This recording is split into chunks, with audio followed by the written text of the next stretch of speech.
Well, good morning and welcome to the Rivers online worship experience. My name is Dean Ward and I'm the lead pastor of the River, and I so appreciate you choosing to join in with us for our service here this morning. I want to welcome both our the River, our New Kensington campus, and also the River Franklin Park to this service today. And I'd like to invite both campuses, everyone viewing, to just take a minute and share this on whatever social media platform you're watching it on. If you're watching it at 10 a.m. or after on Sunday morning on our Facebook pages, I want to invite you just to share it. If you're watching it on YouTube, please copy the link and share it with your friends, your relatives, your neighbors, your co-workers, with anyone that you think would help. This would be helpful. And here's the thing. If you would share this every week with them, then when there's one that you really want them to hear that shows up, they won't think you're specifically talking about them. Hey, I am filming today outside a pool. This is a beautiful, magnificent pool. But I want to get in the pool. But I can't. I've tried to get in the pool. I called the front desk of the establishment, and they told me the pool's not open. And I said, well, can I just go in the room of the pool? And they're like, no, maybe you didn't hear, the room's not open. And I thought about calling a locksmith and trying to break into the room, but since I'm a pastor, and actually since I'm a follower of Christ, since that would be illegal, I'm not going to do that. But I really, really want to get into the pool, but I can't. I don't know if you've ever been a place where you've really wanted something to happen and you've just given up. You just said, this is impossible. This isn't gonna work. Well, today we are in, I believe it would be part 6 of our series of messages just simply called Questions from God. And today we're looking at this question that Jesus asked a lame man sitting beside a pool. This simple question, and it's the title of the sermon: do you want to get well? This story is in John chapter 5. And I would like to just read the progression of this story as it goes. We'll begin at verse 1. It says, sometime later than what? Well, you have to read chapter 4 to find that out. Sometime later, Jesus went up to Jerusalem for one of the Jewish festivals. Now there is in Jerusalem, near the sheep gate, a pool, which in Aramaic is called Bethesda. Now, this story is known as the healing at the pool of Bethesda.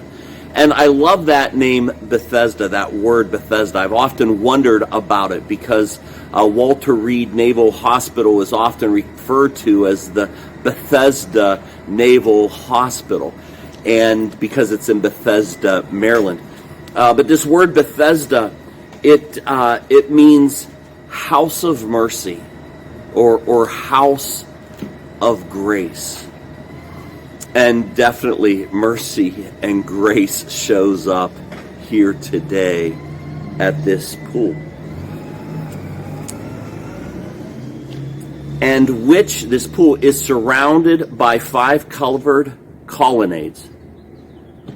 Here a great number of disabled people used to lie: the blind, the lame, the paralyzed.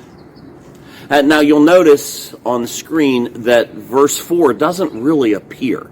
It goes straight from verse 3 to verse 5. Well, that's because verse 4 is thought to have been added by a scribe to help make sense of why these people were around the pool. The reality is, in the oldest manuscripts we have available to us, this notation of verse 4 is not included, but I will include it just to help us understand. And it's mentioned that it's thought that the scribe did this to help give some context to why all these people are around the pool, and I will share the deleted verse 4 with you to help provide that context as well. The deleted section of this says, "And they waited for the moving of the waters. From time to time, an angel of the Lord would come down and stir up the waters. The first one into the pool after such a disturbance would be cured of whatever disease they had." So this was part of the legend, part of the lore, part of the stories, part of the myth, the belief around this pool.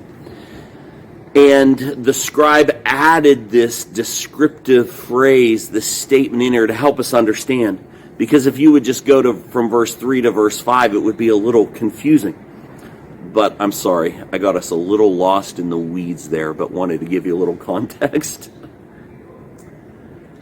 Verse 3 again. "Here, a great number of disabled people used to lie, the blind, the lame, the paralyzed." Verse 5, "One who was there had been an invalid for 38 years. Now, for me, 38 sounds young, especially at the age that I am. But I cannot imagine 38 years that this man endured as an invalid, unable to walk, lying on his mat at this pool for 38 years. When Jesus saw him lying there and learned that he had been in this condition for a long time, he asked him, "Do you want to get well?" That's a very powerful question. Oh, on the surface, that may look like, well, of course. That's an unnecessary question. Of course I want to get well. But what's interesting is to see how this man had given up hope to the point where getting well wasn't even on his radar screen, wasn't even a consideration. What was his desire to explain why he wasn't well. This man was filled with excuses. If you look at his response when Jesus asks him, he said, "Sir," the invalid replied, "I have no one to help me into the pool when the water is stirred." It's like he wants to play the excuse game. I can't do it. I have no one to help me. Here's why. No one is willing to help me. He comes up with this justification, this reason. While I am trying to get in, someone else goes down ahead of me. Almost as though he could be perceived as blaming others. Like, no one will help me. Everybody jumps over me. Everybody gets in before me. I've been here for 38 years. It's never worked out for me. I've never experienced the healing that I believe others have experienced.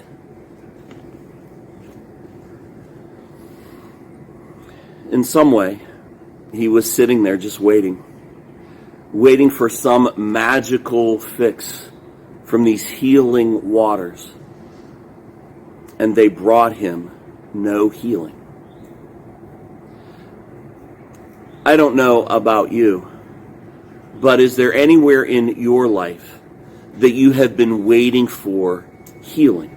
Healing in your soul, healing in your relationships, healing in your body, healing from the Lord. Is there anywhere in your life that you have been waiting for healing, that you have given up hope? Or perhaps you've tried other magical fixes that have not filled that need for healing. Perhaps you've had financial woes and you've been trying to win the lottery all the time. I mean, we all love to play the game. What would I do if I won the lottery? But when we count on it, when we bank on it, when we put our money into it, and we're just waiting for that magical fix, we will be disappointed. Maybe we think, well, if I just got a new spouse, my current spouse isn't working out so well. If I just got a new spouse, that would fix everything. If I just buy that piece of exercise equipment that I watched at 2 a.m. on the infomercial, then it will happen. I want to invite us to look at the magical fixes that we're just waiting for, hoping for, and passively letting healing pass us by because we're looking for a magical fix. I love the way Jesus hears him. Jesus has compassion, mercy, and grace on him. And Jesus heals him. Although this healing is fairly interesting. He doesn't place his hands on him. He doesn't call, on the name of the Lord. Jesus just speaks to him. And he gives this man 3 directives. I want to invite you to watch this scene as it's portrayed in the series The Chosen. Season 2, episode 4 is the episode that tells the story, and it does it visually in such a compelling way. We watched this in our small group at the river a week ago, and it was riveting. And I want to invite you to go on the Chosen app. Go on your smartphone on the App Store, search for The Chosen, download it, and you can watch this for free. They're also on YouTube as well, Prime Video, other locations. I want you to see this visual depiction of what this healing may have looked like. It's very compelling. I want us to look at the 3 directives that Jesus gave this man. He looked at him. He was moved with compassion. And he just told him these 3 things. First of all, he said, stand up. Stand up. Those were the words of healing that Jesus brought to this man. Saying, you must make a move. You must take action to realize the healing that I am bringing to you. I want you to stand up.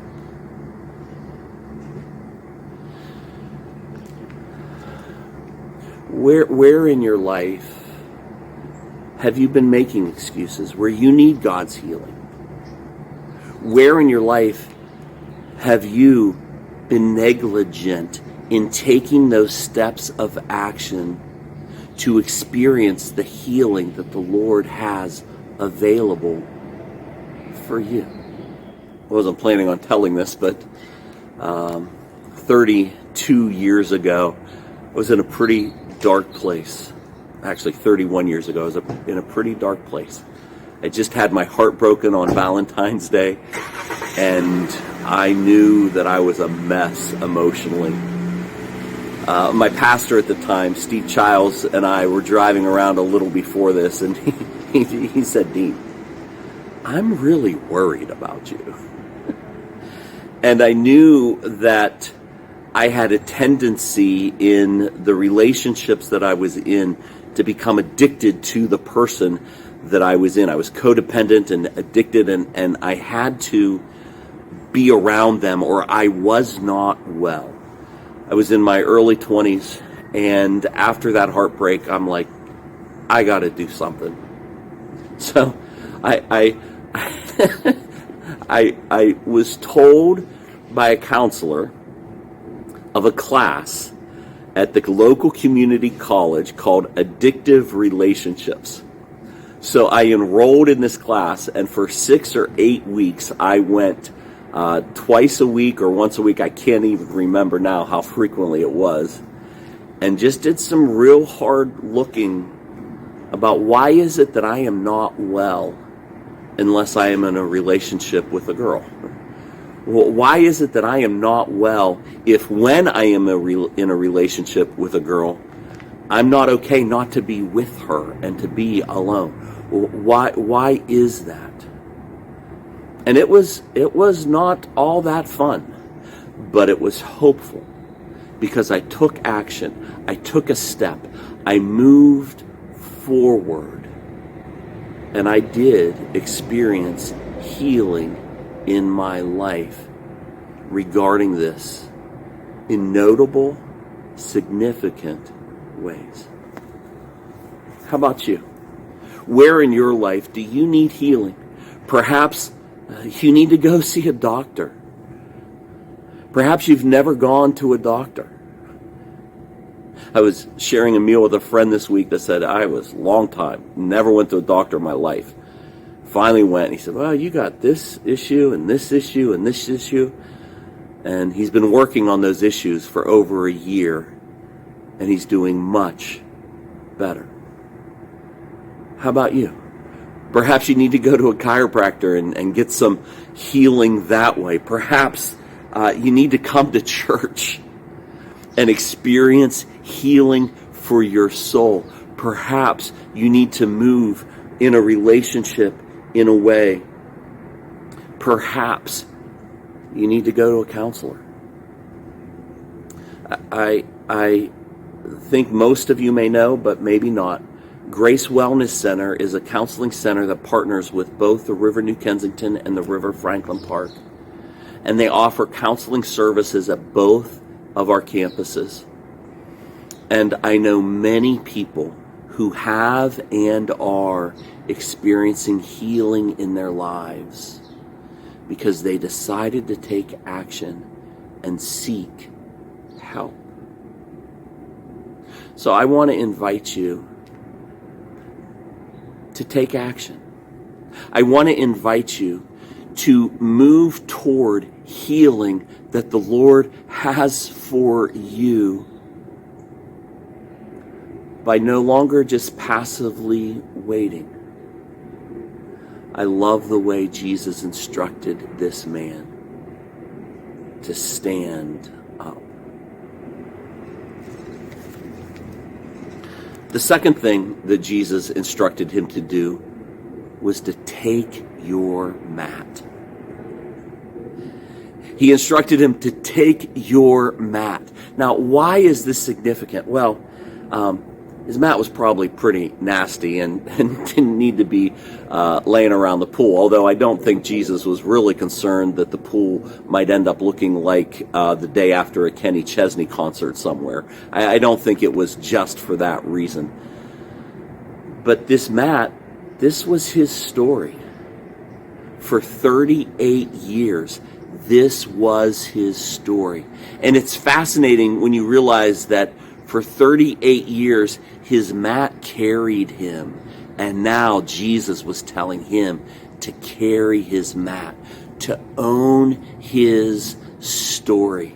Because we each of us, we all have stories. And so often we want to hide our stories in shame. We want to pretend that they didn't happen. We want to just eliminate or erase them. But often our mess becomes our message. And Jesus was instructing him, take up your mat, because you are no longer bound by this past. You are no longer carried by your mat. You are carrying your mat. I want to invite you to own your story and allow God to redeem your story in a way that blesses, helps, and encourages others. I want to invite you to just take a moment and watch this video just simply called Our Stories. Our stories are a collection of moments tucked away deep inside our hearts and minds. Moments from the past. For some of us, what happened in the past can limit our present or cloud the future. We hear a voice from within, a voice that says, "You are damaged goods. You are disqualified, weak." What this world sees as broken, Jesus sees as beautiful. Where culture sees defeat, Jesus sees potential. What society labels as rejected, Jesus offers redemption. The Bible tells us that Jesus uses the weak to shame the strong, and the foolish to shame the wise. When we're at our weakest, that's the very place we can tap into the strength of God. It's in this new perspective that we realize our past doesn't have to define us any longer, because we are the community of those who couldn't make the cut, the gathering of those not good enough. So may your grief bring about His goodness. May your pain bring out trust in His promises.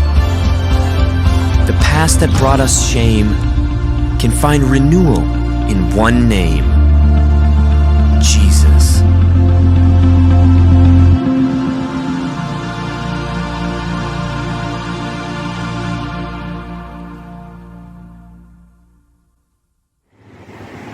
I hope that you enjoyed that video called Our Stories. And I hope that you allow the Lord to take your story and allow it to be a blessing to others. I'm filming the last part of my message at the entrance to Colonial Williamsburg. Now, I know last week I asked for suggestions of where to film some of my messages, and nobody said at Colonial Williamsburg. Well, I'm not on vacation. I experienced, as many of you know, a significant loss this week. My dad's older brother and only sibling, passed away last Sunday, and his funeral was today. We're filming this on Friday. And so my whole family came down with me to Colonial Williamsburg. He lives just a few miles from here. And I want to express my gratitude for you and for my church family and friends who have supported me strongly during this time of loss and grief in my life. You will never know how much it has meant to me. I filmed this section of the sermon at the entrance, at the sign for William and Mary College. It's the campus just 2 miles from my aunt and uncle's house. And it happens to be the oldest college in the United States, second only to Harvard. So that would make it the second oldest. It was founded, I believe, in 1693, if I remember the date correctly. That was a long time ago. Now, Pittsburghers, we are fond of William and Mary College, not because of its age, but because of its alumni. Yes. Can you remember who the most famous alumni of William and Mary College is to most Pittsburghers? Go ahead, let me hear you say it. Yes, that's right, Mike Tomlin. But I filmed there, and on a busy Friday afternoon, there was so much traffic, it was so distracting. The sound was awful, I was in the shade, and it just was not working out. So, decided to film here at the entrance to Colonial Williamsburg, this picturesque scene with the sign and the sidewalk and the building behind us. And so that's where I am. Thank you for your love and support. So Jesus was instructed Jesus instructed this man to stand up, to take his mat, and the third thing he told him to do is to walk. Walk. Jesus was saying, I want you to go into the new life that I have for you. You can't stay here. You can't stay here alongside the pool any longer. I want you to stand up. I want you to pick up your mat, and I want you to walk. I want you to walk into this new life I have for you. I love the way this story, this healing wraps up. Verse 9, it says, at once, he didn't wait any longer. At once, the man was cured.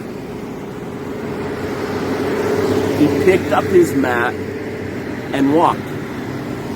At once, the man did exactly what Jesus had instructed him to do. He picked up his mat and walked.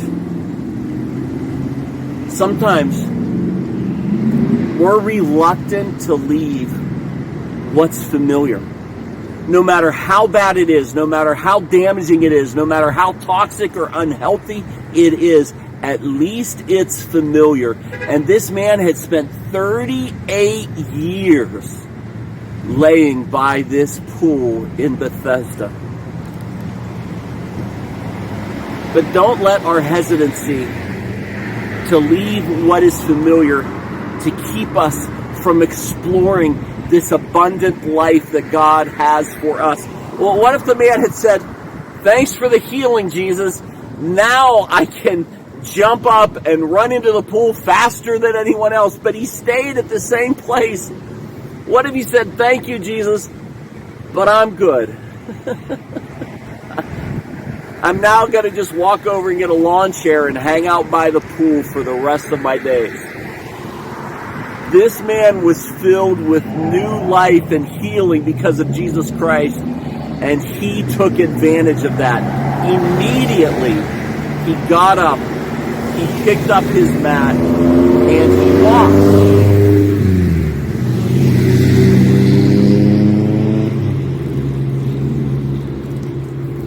I love the way Jesus asked him if he wanted to get well, because God doesn't impose healing on anyone. He makes it available to us, but he won't impose it on us. He asks each of us, do you want to get well? So where is it that you need to get well? Is it in your finances? Are your finances such a mess? Jesus is inviting you to get up, pick up your financial mess, and walk. Walk to somebody that can help you. Walk to somebody that can help you make sense of the mess that you've made and reorder your financial world. Perhaps it's relationally where you need healing. And Jesus is inviting you to get up, pick up your mat, pick up the mess, and walk. Walk toward healing. If reconciliation can be accomplished, then move toward that. If it would be damaging to you, put you at risk, then take a different path, but find healing in your relational world through Jesus Christ. Perhaps, as I mentioned earlier, physically, you've not given any attention to yourself physically. I want to invite you to get up, pick up your mat, and get the attention that you need. Go to an expert, someone who can help you navigate your physical condition and the better health and life that God has available for you.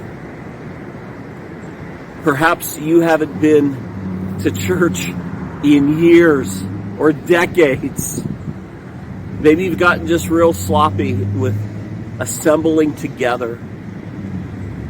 I want to invite you to come back in the building.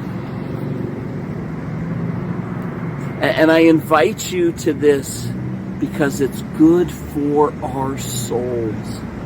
It's good for our souls to gather together, to worship the Lord, to be in community and learn and grow together.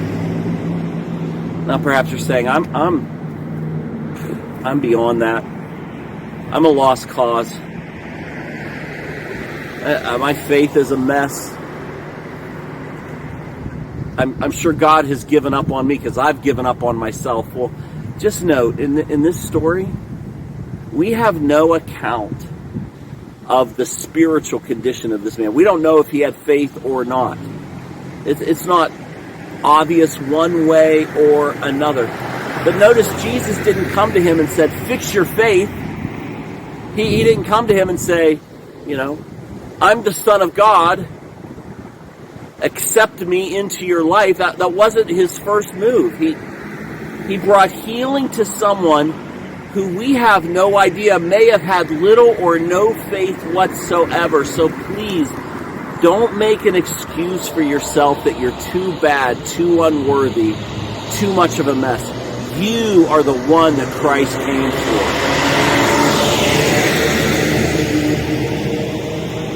So I just want to ask, do you want to get well? If so, I want to invite you. Stand up, pick up your mat, and walk. Let's pray. Father, I pray for each one of us here today. Father, I pray that you would bring healing in our lives where we need it.